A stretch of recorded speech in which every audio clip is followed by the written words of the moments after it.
Welcome to the Stories with Traction podcast. I'm your host, Matt Zaun. Thank you for joining us as we uncover how stories are one of the most important aspects of your business. We'll talk about struggles, victories, and how you can utilize strategic storytelling to inspire those around you to action. Enjoy this episode. I'm so excited because this episode will complete our series regarding copywriting.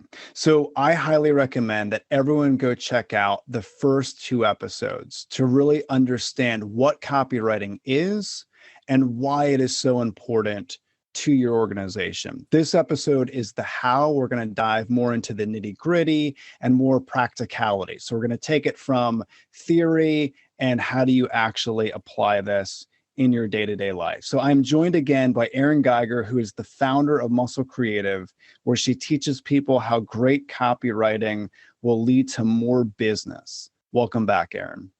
Hey, thanks for having me back, Matt. I'm so excited to chat again today. Yeah, I've had a lot of fun because I love unpacking copywriting with you. And the reason why I love doing that is because I'm obsessed with stories. I'm obsessed with, diving into different elements of stories. In fact, before we even hopped on, we were talking about a story, right? A story of a musical artist. And there's so much power in stories. People really want to engage with stories. They're fascinated by stories. It's in our DNA. And a big part of that is how to utilize great copywriting to share a story so it grabs the audience's attention and it really pulls them out of their current state. That's why I love diving into copywriting, because as a story strategist, once I recognized that copywriting was so important, which was about 2 years ago when I really started focusing more on copywriting, everything changed in business for me. My sales, my marketing, building out a tribe of people that are enthusiastic about what I do, it all went back to copywriting. So I'm really excited to dive into the how with you today. So to kick off the how, I want to talk about some scenarios with you that I think will be very, very helpful to individuals that are listening. So I want you to talk a little bit higher level. Let's envision a CEO, and this individual does not understand how they could be getting involved in the copywriting aspect. Now, every time I see a company mess up when it comes to their copywriting, sharing the stories of the CEO, sharing the stories of the vision of the company, they mess up because the CEO is not involved at all.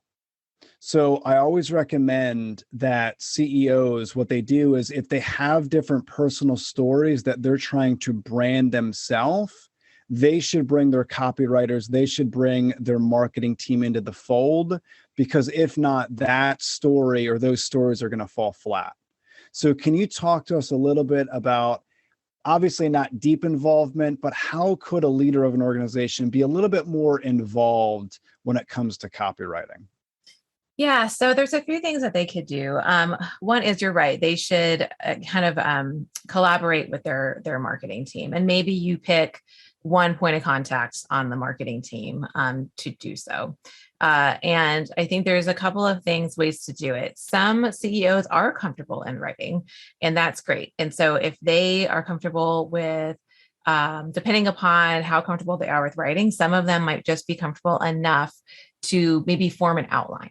So let's say that the marketing team wants to write the origin story of the company, or, the vision of the company moving forward.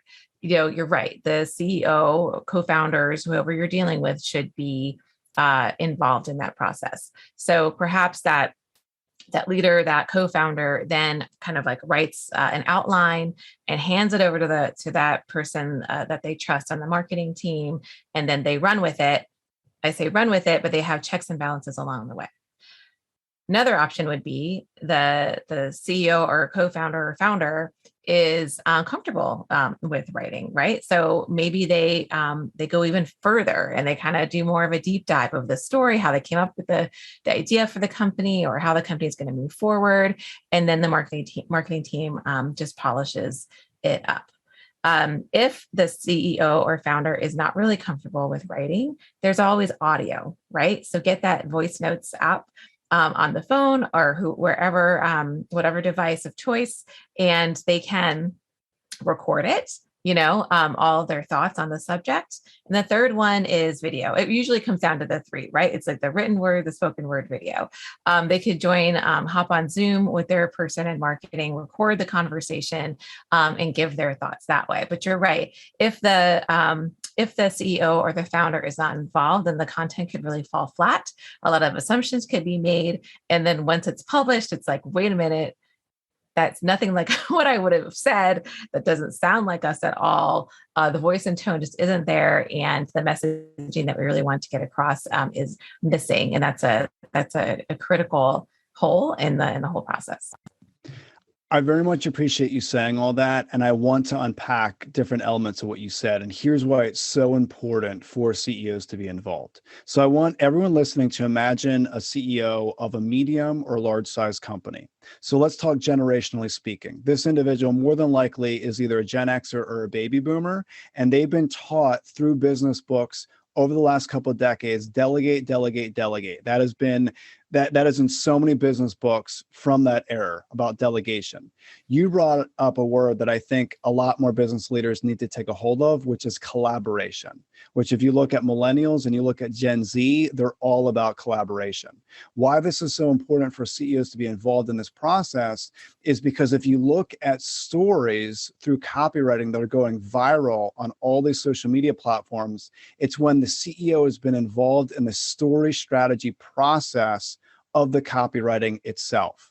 And that's why it's so unbelievably important. I talk about CEOs that have massive brands in other episodes. So someone like a Steve Jobs, who expanded out of business and created one of the most profitable companies in human history. He did not delegate the mindset that he had with marketing. He actually did copywriting himself. I want people to recognize that Steve Jobs did copywriting himself and was very much involved in the process of copywriting. So someone listening to this show that is a CEO of a medium or even a larger size company that says, oh, let me try to figure out a way to delegate that. Well, Steve Jobs had an understanding of the importance of copywriting.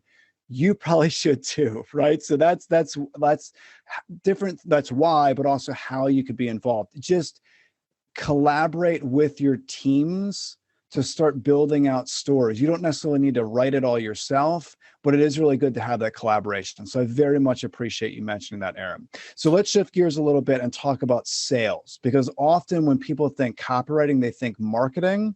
And I think it could be tripping up some sales teams because there's so many messages that are going out in the world that they can actually be utilizing copywriting as part of their sales pipeline process. So I want you to speak to sales teams right now, because I know a lot of sales directors and managers will be listening to this episode. So when it comes to different chains, so a lot of plays of a lot of sales departments is, they send an email, then they follow up with a phone call, then they send another email, then it's a phone call. So if you were to instruct a sales director and their sales representatives, what would you challenge them to be more mindful of regarding the how of copywriting within these email chains? Yeah. So first of all, that word again, collaborate. So when I work with organizations, I speak both with sales, marketing, what have you. And I always let the sales team know, there's two different camps, I guess. There's a camp that keeps sales and marketing separate. They're siloed. I don't agree with that camp. I'm in the camp of sales and marketing work together and collaborate. So what I recommend all the organizations that I work with is that sales and marketing work together, especially with like their email sequences, because a lot of the times what I see is the knee-jerk reaction is that sales goes off and creates their own email sequences, and marketing has no idea, and vice versa, of like what they're saying, what the messaging is. And so, but what I've seen happen is that once someone on the marketing team collabs with someone on the sales team with their email sequences, for example, they get so much better open rates, engagement. demos booked that lead to opportunities, because they have that more personal factor. I actually was chatting with someone the other day who was like, we were deciding between two services, two products to go with. They both did pretty much the same thing. Cost is pretty much the same. Actually, the one we went with was a little bit more expensive, but we went with them because of the sales process. It was casual. It wasn't like the other people seemed to like just be like really kind of aggressive and, kind of really going at it. And they're like, this other people were like, they were people and they treated us like people. And we had a back and forth conversation with them. We felt more comfortable with them. So even though they were a little bit more pricey, we went with them. And so I think that's really important to remember. And so when I coach salespeople, I'm like, hey, and I usually I have a whole training about the anatomy of conversational emails. And I'm like, test this out. And that's the beauty of email. You can do A, B, C testing, whatever you want. Test out more conversational subject lines. Test out, opening up an email with a story of what happened to you over the weekend, and like see how it plays with your audience. So I would definitely say collaborate sales and marketing so that you can get that email sequence just right. And then be yourself and be casual. And then copywriting can also extend into even like your demos and your meetings with prospective clients, right? Don't start the meeting out with like, how was your weekend? If there's 5 people there, it's going to be this awkward silence. No one's going to like, you talking to me? Am I going to talk now? It's like, it is such a vanilla and shallow question to ask. So it's like, pinpoint something someone in the meeting and ask them a specific question because you've done your research, right? You looked them up on LinkedIn, you know who you're talking to. So you can kind of extend that conversational capability into your meetings as well. All right, I'm going to use a little bit stronger of language to expand out what you said. All right, so first to recap, I completely and entirely agree with you. The marriage of sales and marketing is extremely important. So here's where the stronger language comes in. If your sales and marketing departments are completely separate and they have no idea what the other is doing, I think that is an unbelievably foolish business decision, because I've seen disastrous scenarios in numerous businesses that do that. I don't know why they do that. Clearly, they're not having collaboration. And sometimes I know there's a little bit of a competition between sales and marketing. That is a bad company culture to have. So you want to change that ASAP. Here's why this is going to radically increase your ability to copywrite. I always challenge businesses to do story strategy sessions. And one of the ways that they could do that is with their sales representatives. So not to dive into all the nitty gritty with that, but one of the different things that they could do is during a staff meeting, they could dive into different wins regarding stories. So they're bringing up different client testimonials through story, and they're seeing all these stories play out. They should absolutely be supplying those stories to the marketing department, because one, they're going to understand a lot of the different elements of that sales pipeline process, but they're going to understand the faces behind what they're doing marketing with in the first place. So I highly recommend, I'll just say, if your business is separating the two, I think that's extremely foolish. I challenge everyone listening to figure out how to marry marketing and sales, and hopefully you could start to see the importance of it. So from a how perspective, I would recommend those departments to have more conversations, to do story strategy sessions together. There's so many different problem solution ideas that are going to come up by doing that.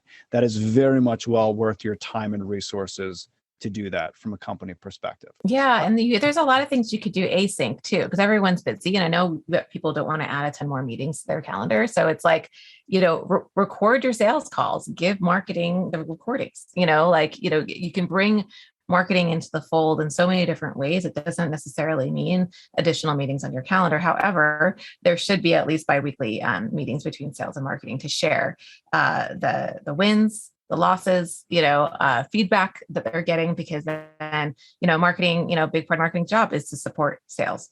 And so then that way they can create the content and documentation for sales to close those deals better.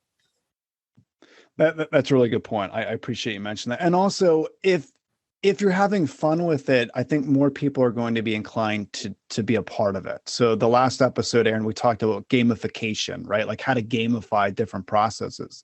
Well, if you're doing a quote unquote meeting, and I'm using air quotes because if you say it's just a meeting, no one's going to want to attend. But if you're trying to share different stories and who has the best story, so now they're more cognizant of the experiences happening and who can have the most unique idea for a copywriting piece, and you start making a game out of it, I think a lot more people are going to want to be a part of it. So I'll throw that out there. So hopefully companies meetings aren't boring. There's ways to make meetings more engaging where people want to be a part of it for sure. So let's dive more into the marketing. So we talked about the leadership aspect. We talked about the sales aspect. So let's dive a little bit more into the marketing piece.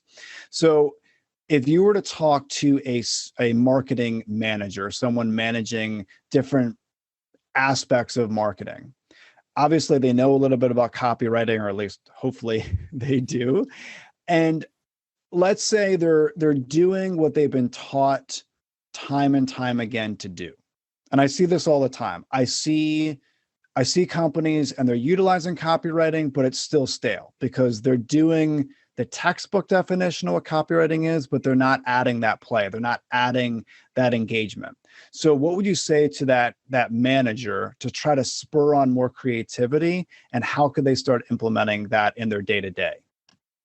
I mean, really, it comes back to culture. So you have a culture of collaboration, have a culture of no bad ideas, have a brainstorming sessions. It sounds so old school, but really, go back to the basics, right? And it's like, if you have a culture where everyone feels empowered to suggest ideas, all the better. Because I think at one point we got to a stage where nobody wanted to share anything new. People were scared to pitch new ideas, and that's just a recipe for disaster. And so, and like we said in the previous episodes, like you can look at the traditional vehicles of marketing, but do them in a unique way. Maybe it doesn't have to be just all PDFs. Maybe you're looking at ways to engage. A kind of a cool way too is to look at some cool trends on YouTube.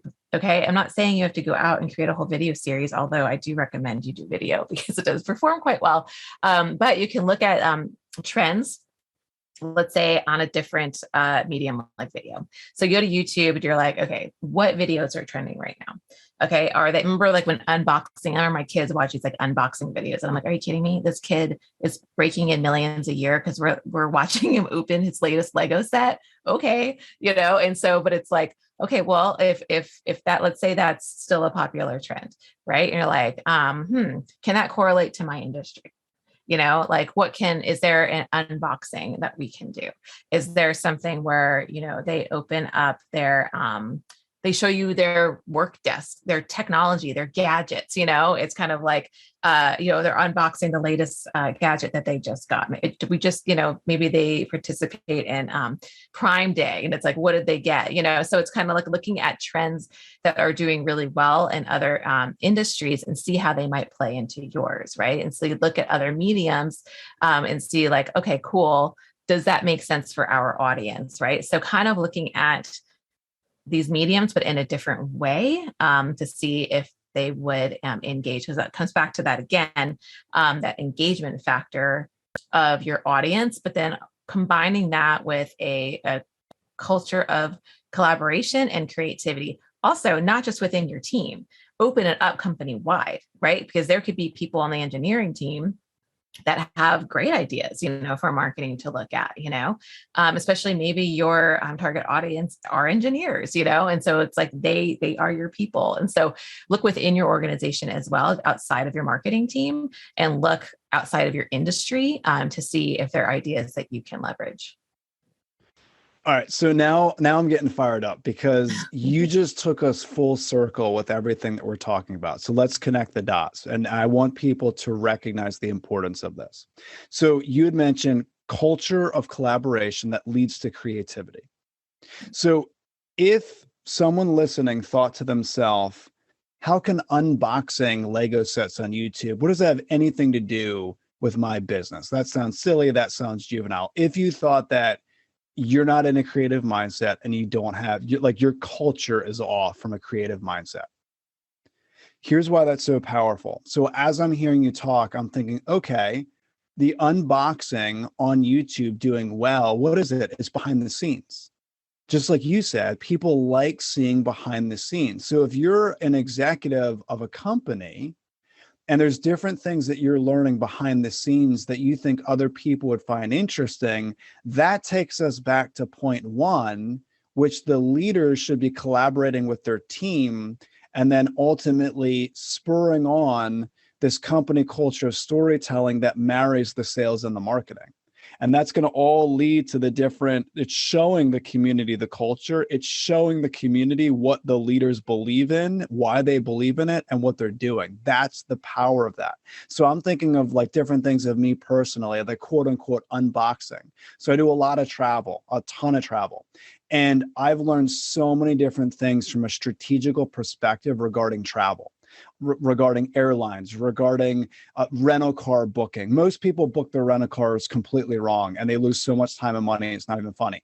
And all these different things, that's like the unboxing for me, that it's a conversation starter. A lot of people want to hear about that. That's my unboxing. It's like, hey, if you want to know how to streamline the process of travel and have less headaches, save time, save money, get to your meetings better, A, B, and C, this is what I recommend you do. That's me unboxing different things that I do. So it's so powerful for even the CEO that's leading the entire organization. There's different things that they do on a day-to-day basis that it's part of their world.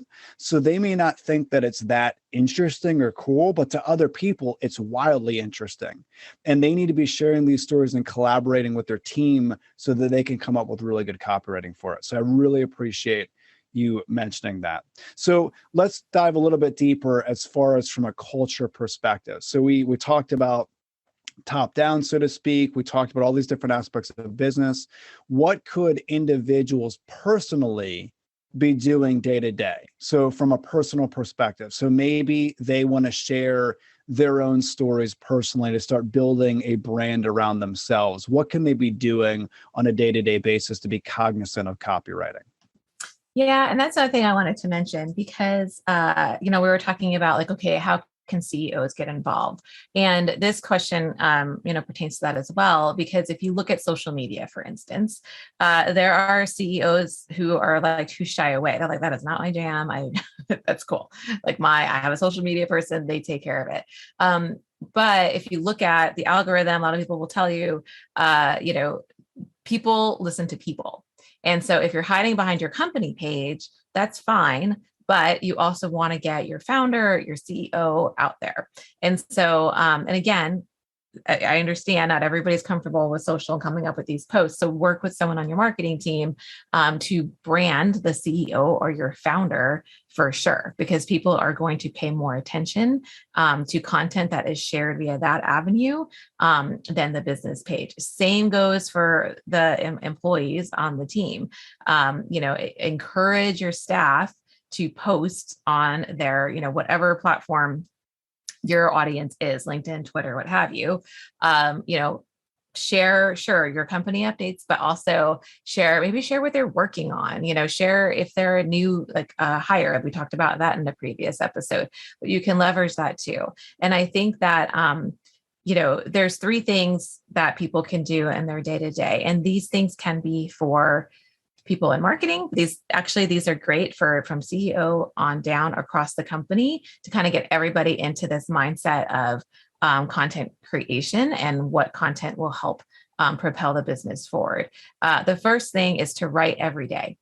Write every day. There is a website called 750words.com. So that's 750words.com. And it encourages you to write 750 words per day. It's kind of that sweet spot. It's not too short, not too long of writing. And it does not matter what you're writing. I do not care. It could be, what you did last night. It could be what you're annoyed with currently. Like, it does not matter. Just get into the mode of writing every day. The second one is voice notes. So voice notes of things that happen during your day, whether it's personal or professional. It could be the most mundane thing. I do not care. But just hop on there and just like talk about what happened, because that could be fodder for your next social media post on your LinkedIn page for people kind of to connect with you and get to know you on a deeper level rather than on simply, what your company is up to. You want to go beyond the press release, right? The third one is to read. Like, I don't care if you're reading about what your competitors are doing, always good to know what they're doing. But read people that are in your industry, not in your industry, see what others are responding to, and you can correlate that to your industry. Similar to what I suggested, going on to YouTube and seeing what a different medium is doing with the unboxing. Because you're right, Matt. I mean, that could be correlated to so many things. It's like you could be sharing a framework that your team came up with that could help other marketing or engineering or design teams out there, right? And so look to see what people are responding to, even within blogs, Slack communities, that sort of a thing, because that will not only educate yourself, but it will help you come up with more ideas for content that will help, get you closer to the goals for your company. Thank you for sharing that. And I want to, again, be a little bit stronger in my language with the uncomfortable aspect with CEOs that feel uncomfortable to get their messages into the world, right? So I was recently coaching a CEO that I will not mention the name, because if I even, and I won't mention as many details, because as soon as I throw a few things out, everyone will know who this is. And I don't think that that's appropriate, because it's more of a one-on-one coaching session that I do with him. This individual does not have a problem keeping employees. And the reason is because he is an unbelievable leader. Unbelievable leader. I mean, everyone loves this guy. He's and there's a large corporation, but he knows everyone that he's around, knows them by name, knows their family stories. People love working for him, and a lot of people work for this individual for decades and decades and decades. Incredible leader. They're having unbelievable difficulty winning the talent war and bringing more people into the fold. You want to know why? Because he's uncomfortable sharing what he does in the community. He works with numerous nonprofits. He actually runs a few nonprofits on the weekends, because that's what he likes to do on a Saturday and Sunday, is give back to the community. He's not telling people because he feels uncomfortable. And my challenge to him is, but you're feeling uncomfortable about bringing more people into your company because you desperately need more people to be a part of this awesome culture, but you're uncomfortable sharing. So is it more uncomfortable that your company desperately needs people right now, which it is, or is it more uncomfortable to share your stories?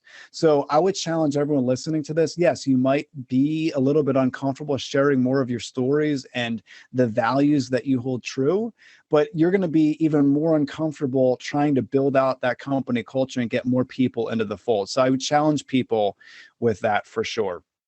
So Erin, we covered a ton of stuff.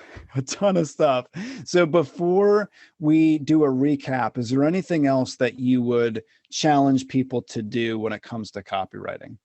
Well, I would say again, I think collaboration is the key. So when you were saying, like, listen, the CEO is doing these amazing things, he's not sharing it.